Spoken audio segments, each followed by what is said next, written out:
اس قانون کو پورے ملک کے لیے نافذ العمل قرار دیا گیا، اور پھر اسی دن ہندوستان کے پہلے صدر جمہوریہ ڈاکٹر راجندر پرساد نے راجپتھ دہلی میں ترنگا لہرایا، اور اس طرح یوم جمہوریہ کا اعلان کرتے ہوئے ایک جشن کا آغاز ہوا، اور تب سے آج تک جب بھی 26 جنوری کا موقع آتا ہے تو ہندوستان کے اندر ہندوستان کے باسی یوم جمہوریہ کو مناتے ہیں، اور ملک میں خوشی کی ایک فضا قائم ہوتی ہے۔ لیکن ایسے وقت میں ہمیں یاد رکھنا چاہیے کہ ہندوستان کو جو یہ دستور ملا، ہندوستان کو جو آزادی ملی، یہ آزادی یوں نصیب میں نہیں آ گئی تھی، اس کے لیے پاپڑ بیلنے پڑے تھے، بڑی قربانیاں دینی پڑی تھی، اور ہندوستان کے رہنے والوں کو بطور خاص ہندوستان کے مسلمانوں کو اپنی جانوں کا نذرانہ پیش کرنا پڑا، اس کے چپے چپے پر اپنی قربانی کی تاریخ رقم کرنی پڑی، تب جا کر ہمارا یہ ملک انگریز کے تسلط سے آزاد ہو سکا تھا۔ اگر غلامی کے اس دور کو یاد کیا جائے تو انگریز 1857 میں جو جنگ ہوئی تھی، جس کو وہ غدر کا نام دیتے ہیں،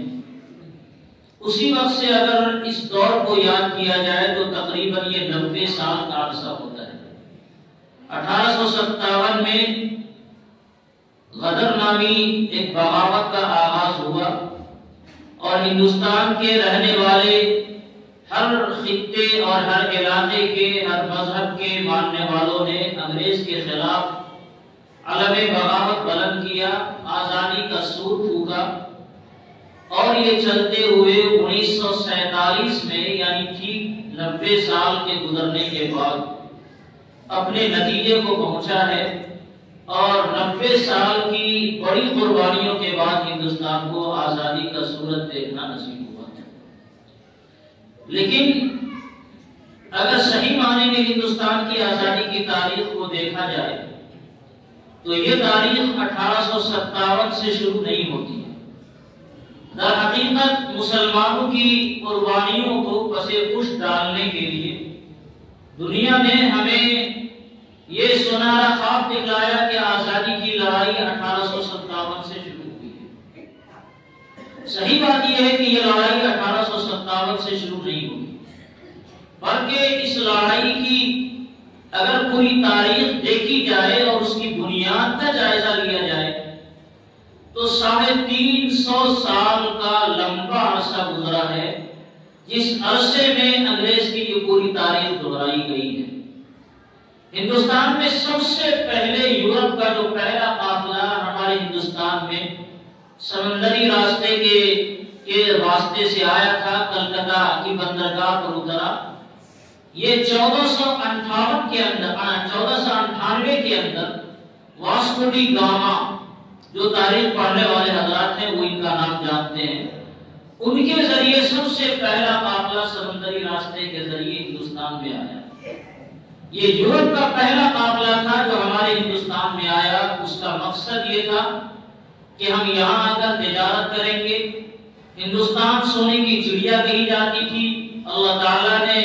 ہندوستان کو بے پناہ صنعتی اور معیشت کی خوبیوں سے مالا مال کر رکھا تھا، تو ہندوستان میں آ کر یہ لوگ تجارت کرنا شروع کیے اور خوب مال بٹورنا شروع کیا۔ ان حضرات کو خوب فائدہ ہوا، خوب تجارت کی، اور اس کا تذکرہ خوب چلا۔ یہ تذکرہ جب یورپ کے دوسرے ممالک کی طرف گیا اور دوسرے ملک والوں کو یہ پتہ چلا، انگلینڈ والے کو، ہالینڈ والے کو، ان حضرات کو جب یہ پتہ چلا کہ ہندوستان معیشت کے اعتبار سے بڑی اچھی مارکیٹ ہے، تو ان حضرات نے بھی، اور بطور خاص جہاں سے ہماری آزادی کی لڑائی اور اس کا ایک نقطے کا آغاز ہوا تھا، یہ 1601 عیسوی کے اندر انگلینڈ کا پہلا قافلہ ہندوستان پر آیا، 101 تاجروں کا یہ قافلہ تھا، اور اس نے ہندوستان میں آ کر ایسٹ انڈیا کمپنی نام سے ایک تنظیم بنائی، ایک کمیٹی بنائی، اور اس وقت کے بادشاہ شاہ اکبر کے صاحبزادے جہانگیر اس کی حکمرانی تھی۔ ان کو یہ بتایا کہ ہم لوگ تجارت کرنے کے لیے آپ کے ملک میں آئے ہیں۔ کسی بھی ملک کا یہ دستور ہے، جب کسی ملک کے اندر کوئی دوسرے ملک کا کوئی قافلہ تجارت کی طرف سے آتا ہے تو اس کا استقبال کیا جاتا ہے۔ آج بھی ہمارے ملک کے اندر مختلف ممالک کی کمپنیاں تجارت کے نقطۂ نظر سے آئی ہوئی ہیں، آتی ہیں اور یہاں اپنا مال لگاتی ہیں، تجارت کرتی ہیں، وہ بھی نفع کماتی ہیں، اور ہمارے ملک کی اقتصادی صورتحال کی بہتری میں بھی یہ اثر انداز ہوتی ہے۔ تو ہر آدمی یہ چاہتا ہے کہ ہمارے گھر میں تجارتی کاروبار زیادہ سے زیادہ لگے، خرید و فروخت زیادہ سے زیادہ ہو، تاکہ اس کا نفع جہاں کمانے والے کو ہوگا وہیں اس کا نفع جو ملک ہے، اس ملک کے رہنے والے ہیں، اس ملک کی معیشت ہے، اس کو بھی اس کا نفع ہوگا۔ چنانچہ اس زمانے میں بھی جب یہ قافلہ آیا تو اس قافلے کا استقبال کیا اس زمانے کے شہنشاہ نے، اور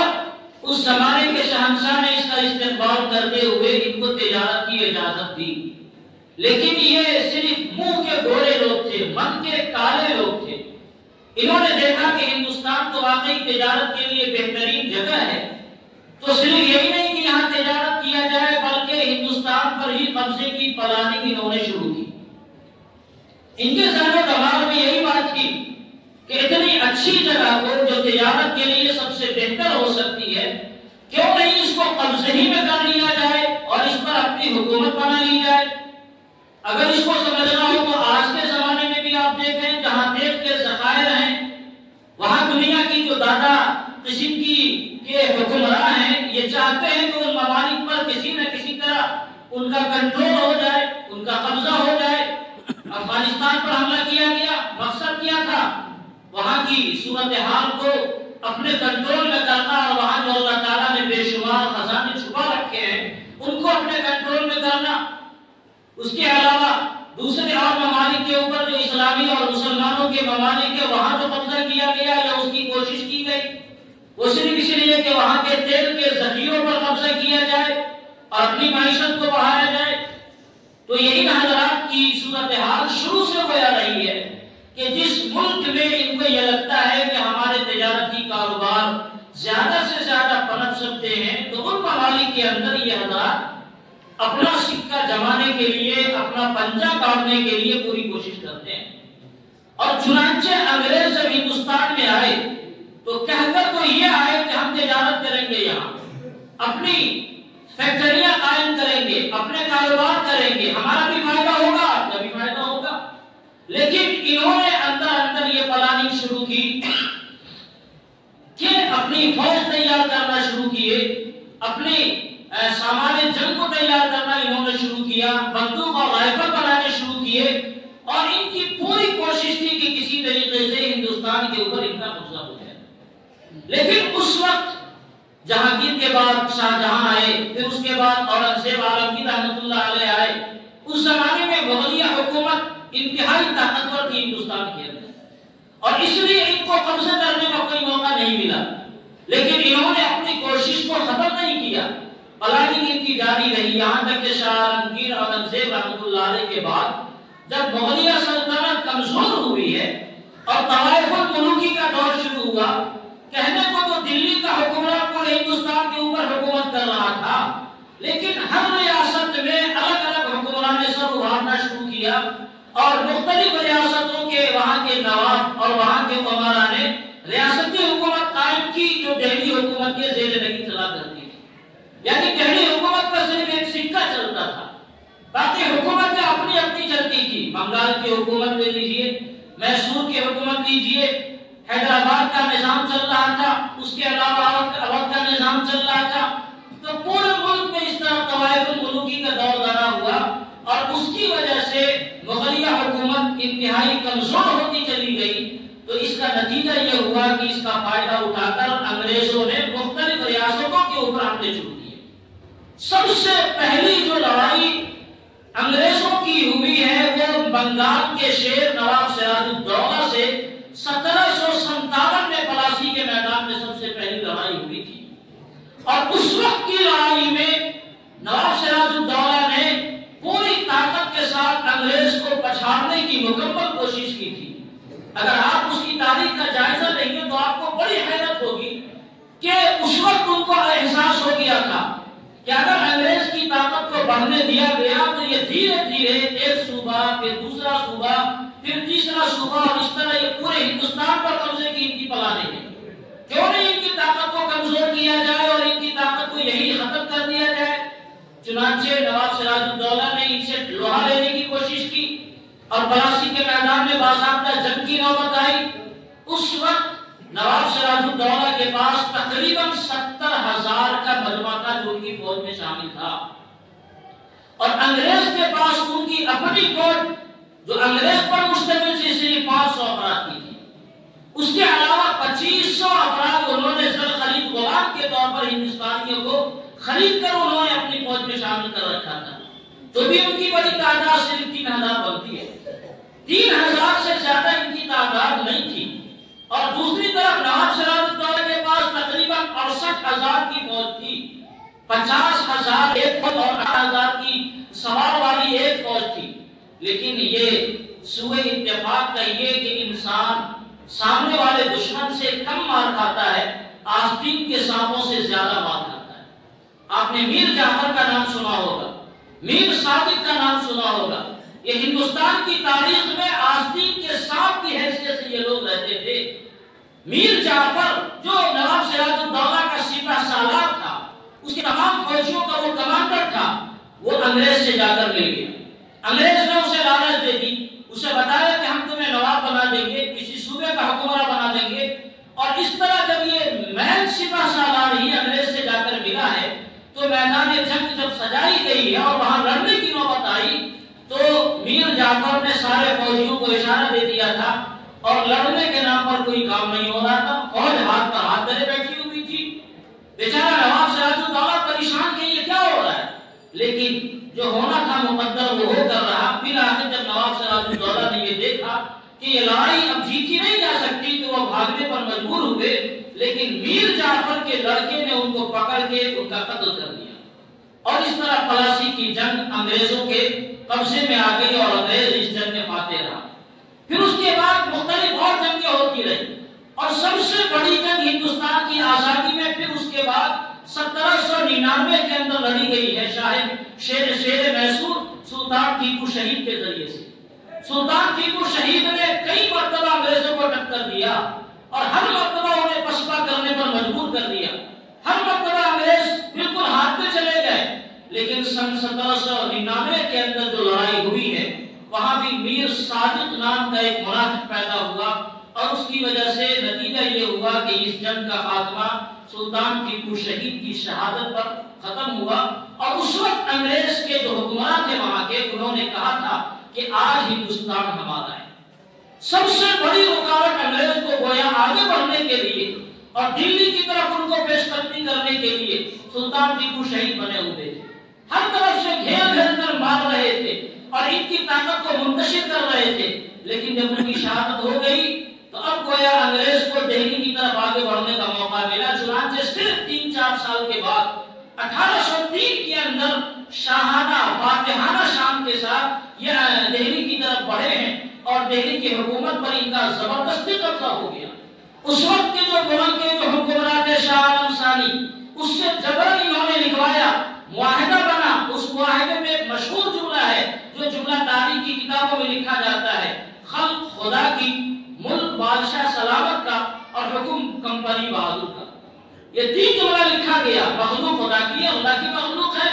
اور حکمرانی آپ کی چلے گی، بادشاہ سلامت آپ رہیں گے، لیکن حکم ہمارا چلے گا، ہم جو چاہیں گے وہ کریں گے۔ گویا کہ اب جو بادشاہ ہو گئے وہ صرف اسٹامپ کے بادشاہ رہے، بس دستخط کرنے کے مالک رہے، ان کا کوئی اختیار نہیں رہا، جو اختیار چلے گا وہ سارا کا سارا چلے گا انگریز بہادر کا۔ جب یہ صورتحال ہندوستان کے اندر ہوئی تو آپ نے سنا ہوگا کہ اس وقت شاہ ولی اللہ محدث دہلوی رحمۃ اللہ علیہ کا فرزند ارجمند شاہ عبدالعزیز محدث دہلوی رحمۃ اللہ علیہ جو دہلی کے اندر محدث تھے، انہوں نے فتویٰ دیا کہ اب ہمارا ہندوستان دارالحرب ہو چکا ہے۔ آزادی کی جو لڑائی کا سور پھونکا گیا تھا، اصل وہ ہندوستان کے علماء نے یہ سور پھونکا تھا۔ پہلے تو صوبائی طور پر مختلف علاقوں میں لڑائیاں ہوتی رہی اور انگریز لوگوں کو پسپا کرتے رہے، اس کی وجہ سے دوسرے صوبے کے لوگوں کو پھر انگریز سے لڑائی کرنے کی ہمت نہیں رہ گئی۔ کسی کو یہ ہمت نہیں ہوتی تھی کہ انگریز کا مقابلہ کیا جائے، سبھی ان سے جا ملتے تھے، جیسے آج کے زمانے میں ہو رہا ہے۔ ہماری حکمراں پارٹیاں اور ساری پارٹیاں ان سے جا کر مل جاتی ہیں اور معاہدہ کرتی ہیں۔ اسی طرح اس زمانے میں جتنے صوبوں کے فرما روا تھے سب انگریزوں سے معاہدہ کرنے لگے اور ان کا ساتھ گانٹ کرنے لگے اور ان کی ہاں میں ہاں ملانے لگے۔ لیکن جب دہلی پر انگریز کا قبضہ ہوا اور یہ معاہدہ نامہ لکھا گیا تو شاہ عبدالعزیز محدث دہلوی رحمۃ اللہ علیہ نے یہ فتویٰ دیا کہ آج ہندوستان دارالحرب ہو گیا، اور دارالحرب کا مطلب یہ ہے کہ اب مسلمانوں کی ذمہ داری ہے کہ مسلمان جہاد کی تیاری کریں۔ وہ خاموش بیٹھ کر اب نہیں رہ سکتے، ان کے لیے حرام ہے کہ اس طریقے سے وہ خاموش بیٹھ کر رہیں اور اپنی طاقت کا استعمال نہیں کریں، بلکہ اپنی طاقت کو منظم کریں اور طاقت کو منظم کر کے اس انگریز کے خلاف لڑائی کریں۔ چنانچہ اس فتوے کا نتیجہ تھا کہ دوسرے اور بڑے علماء کو فتویٰ دینے کی ہمت ہوئی اور ایک بڑی تحریک اٹھی، جس تحریک کو تحریک سید احمد شہید کے نام سے جانا جاتا ہے۔ حضرت سید احمد شہید رحمۃ اللہ علیہ اور حضرت سید شاہ اسماعیل شہید رحمۃ اللہ علیہ، سید احمد شہید رحمۃ اللہ علیہ نے پورے ملک کا ایک دورہ کیا۔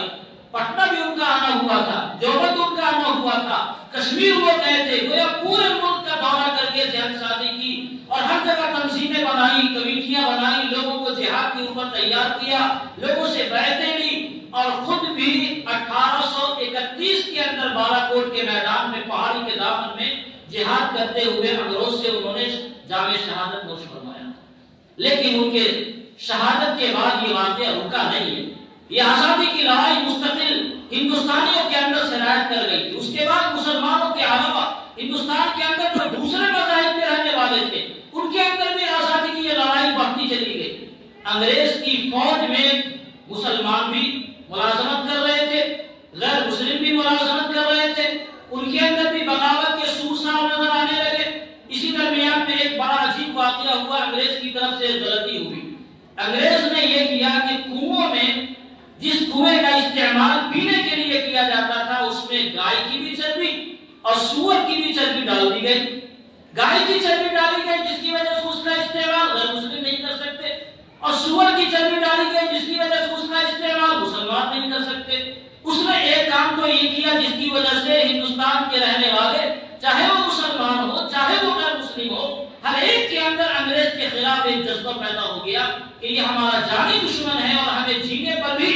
اس کو آمادگی نہیں ہے، یہ ہمیں مرنے پر اور بالکل ہماری سانس لینے پر یہ تیار بنا بیٹھا ہے۔ دوسری طرف یہ ہوا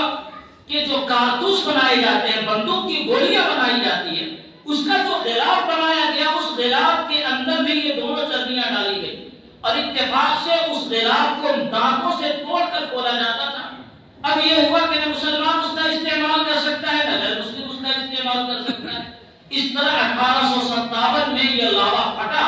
اور کلکتہ سے بغاوت کی آگ بلند ہوئی اور پورے ملک کے اندر بغاوت کی یہ لہر چل گئی۔ ہر طرف انگریزوں کے خلاف بغاوت کا یہ علم بلند ہوا اور انگریزوں سے جہاد کا ایک دور شروع ہوا۔ یہی وہ زمانہ ہے جس زمانے میں شاملی کے میدان میں ہمارے اکابر دیوبند رحمہ اللہ نے حضرت حاجی مہاجر مکی رحمہ محمد ابن اللہ مہاجر مکی رحمۃ اللہ علیہ کی قیادت میں بانی دارالعلوم دیوبند حضرت مولانا قاسم نانوتوی رحمۃ اللہ علیہ، حضرت مولانا رشید احمد گنگوہی رحمۃ اللہ علیہ، حضرت حافظ ضامن شہید رحمۃ اللہ علیہ اور ان کی پوری ٹیم نے انگریز سے اس وقت بھی مقابلہ کیا۔ میدان ہار گئے لیکن اپنے بس میں جو تھا وہ مقابلہ انہوں نے کیا، اور یہ تحریک جب پورے ملک میں چلی ہے تو پٹنہ سے ساقط پور کے علماء کی تحریک بھی اٹھی۔ اس طرح پورے ملک میں آزادی کی ایک فضا بنی، لیکن انگریز تب تک بہت طاقتور ہو چکا تھا، بہت طاقتور ہو چکا تھا، اور اس نے پورے ملک کے اس آزادی کی لہر کو ختم کرنے کی پوری کوشش کی اور وہ اس پر قابو پا گئے۔ اس کے بعد نتیجہ یہ ہوا کہ جہاں بھی کوئی داڑھی ٹوپی والا نظر آیا اس نے یہ سمجھا کہ سب سے بڑا دشمن ہمارا یہی ہے۔ صورتحال بھی یہی تھی کہ مسلمان ہی سب سے آگے تھے، اس میں جنگ آزادی کے اندر سب سے پیش مسلمان تھے، مسلمان علماء نے اس کے خلاف فتویٰ دیا، مسلمان علماء نے اس کے خلاف پورے ملک میں گھوم گھوم کر تحریک آزادی کی ایک لہر پیدا کی، اور مسلمان ہی لڑائیوں میں سب سے آگے تھے۔ نتیجہ یہ ہوا کہ 1857 کی جنگ آزادی پر قابو پا لینے کے بعد انگریز کو جہاں بھی کوئی مسلمان نظر آیا اور خاص طور سے عالم نظر آیا، اس نے اس کی زندگی کا خاتمہ کر دیا۔ علماء کو سور کے کھالوں میں بند کر کے آگ میں ڈال دیا جاتا، زندہ کھال میں بند کیا جاتا اور اسے آگ میں ڈال دیا جاتا۔ جہاں کوئی عالم ملا تو توپ کے دہانے پر اسے باندھ دیا جاتا اور توپ کو چالو کر کے اسے اڑا دیا جاتا، جس کی وجہ سے اس کے بدن کے چیتھڑے ہو جاتے۔ آپ نے لال قلعہ دیکھا ہوگا، بہت سے لوگوں نے دیکھ رکھا ہے، لال قلعہ کے ٹھیک سامنے فتح پوری مسجد ہے۔ یہ اتنا بڑا ایریا، اس میں درخت لگے ہوئے تھے، کوئی درخت ایسا نہیں تھا جس پر عالموں کی لاشیں لٹکی ہوئی نہیں۔ جہاں کوئی عالم ملا اس کو، دہلی میں تقریباً علماء کا ایک بڑا مجمع تھا، 500 بڑے علماء کو انگریزوں نے پھانسی کے پھندے پر چڑھا دیا۔ اور ان کا جرم کیا تھا؟ ان کا جرم صرف یہی تھا کہ ہم نے انگریز کے خلاف علم بغاوت بلند کیا۔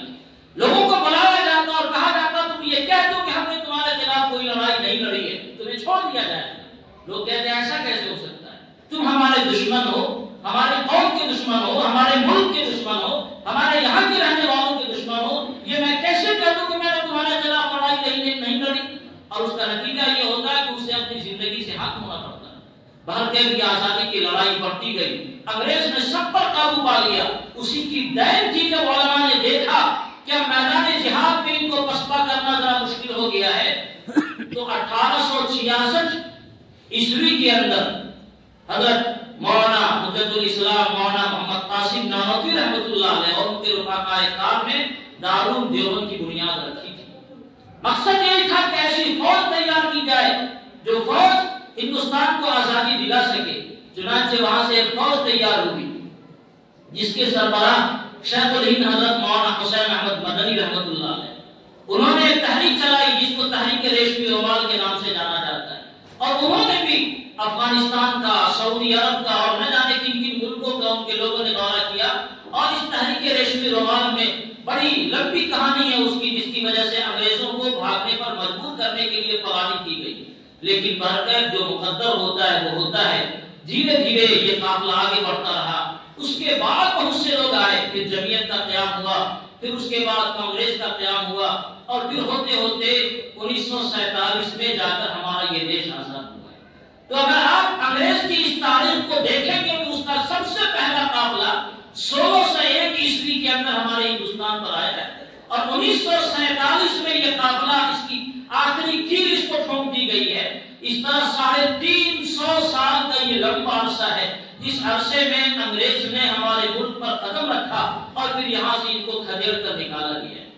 لیکن جب ان کو حکمرانی کا موقع ملا تھا،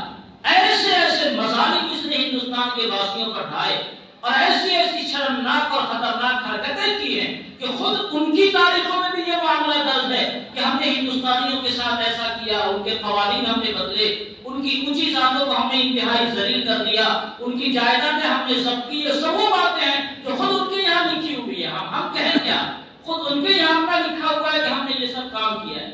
بہرکیف وہ دن آیا کہ 15 اگست 1947 کو ہمارا ملک آزاد ہوا،